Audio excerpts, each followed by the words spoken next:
Hi, I'm Maddie, and you're watching Tone Deaf TV. I'm here with Joel and Aaron from Amity Affliction. How's it going, guys?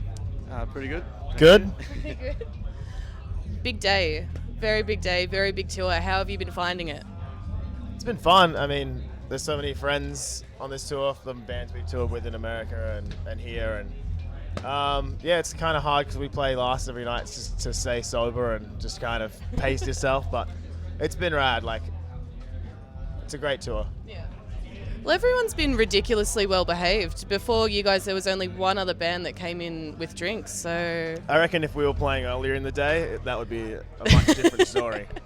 We'd be very bad definitely, people. it's been very well behaved by everyone. I'm a little disappointed, but what can you do? Just take it up with AJ. Tell him he should have put us on a fucking earlier slot. Yeah, I'll tell him what for. Don't you worry about that. Now, congratulations. You guys got #1 on the RR charts with Chasing Ghosts. That is wonderful. Thank you. I think it's currently climbing back up too, for whatever reason. I think it must be the Triple J plays for Open Letter or something, but it was 72 last week and it's 60 this week, so I got, what the fuck? God, that's all right. Yeah. Now, you guys beat out, I think, like the Presets and the XX to get to #1. Was it just completely bizarre to knock them out, or? I mean, I'm not, I wouldn't say a fan of the XX, but I like that one song, the Biggie remix CD. But I don't really know any Preset song. I know I've heard of them. I know they're big, so it was good. Yeah, they did the Refugee song or whatever. Here with all of my people.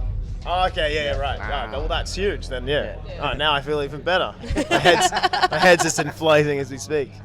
Well, you guys, you've always had a pretty amazing and loyal fan base. Did you think that this album would be embraced to the point that it was? I knew it would do better than the last album because it's just a better album. But I mean, we always hoped for it, for sure. But I mean, it's still scary, like releasing new music. But we knew we had a way better album. So I think we weren't Youngbloods. We were terrified of what people were going to think. And maybe this time there was like a little bit of trepidation, but we knew we were onto a better thing, so yeah. All right, now you recorded over in Florida, is that right? Yeah.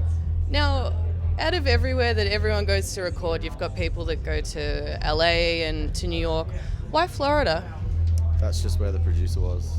We didn't sit down and pick Florida. We didn't actually pick the producer. Yeah, we wanted to go back to Machine in New York, but yeah, he was busy. He actually got an offer from some Japanese band that paid him twice what he asked for, so he pretty much couldn't say no. Yeah.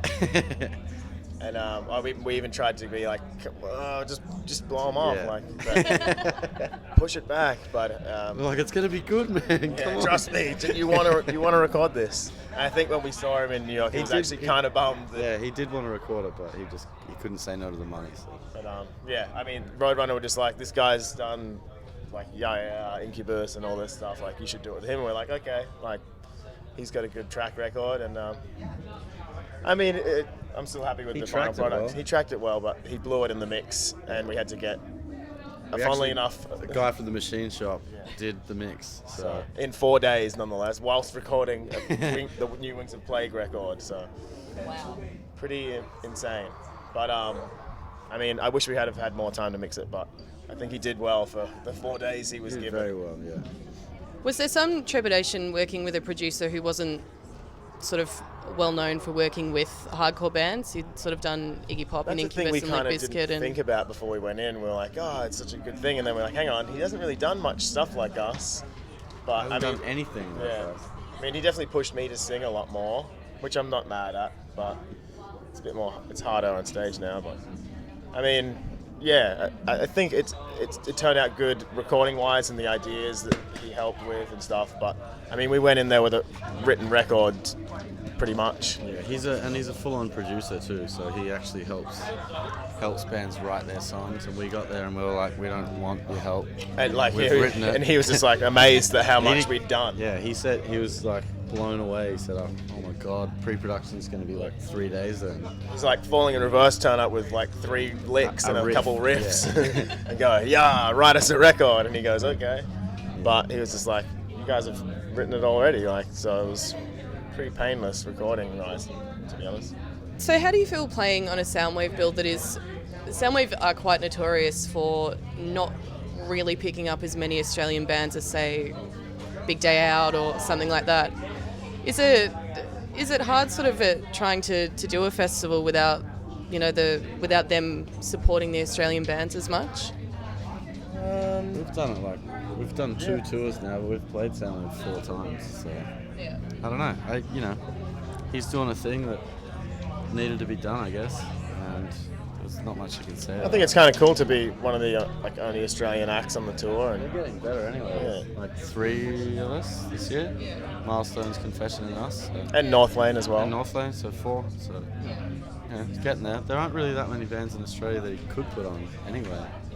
We're gonna be Because it's a heavy music festival. There's not much, big, like high caliber, I guess, well-known heavy acts. Besides the Parkway and us, which is sad but true.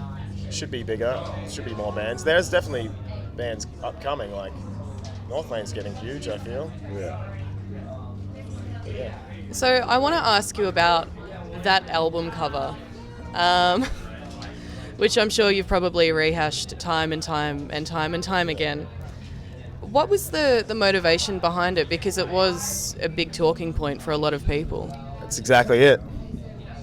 Just for the talking point. Not just, but it's a confronting image, and I think, people try and hide that shit too much anyway. Like, yeah. And we don't care. Like I write about it. We've been right. Well, he's been writing about suicide for fucking 5 years or more. Yeah. So I it's don't not. care. We help way more people. No kid's gonna look at that and then go and kill themselves. Like if they're curious about the image and they pick up the record and they read the lyrics, then it's probably going to do the exact opposite. So Yeah. I don't really give a fuck. People said what they said. We don't care. Yeah. The people who really got their knickers in a twist are just like conservative dicks who don't really understand what we're trying to get across. So, and that's it's worked in our favour. So suck shit. Were you surprised that because Australia is so about Beyond Blue and Lifeline and stuff like that, that to actually put an image up would cause that much backlash, or did you expect it? Did you see it coming?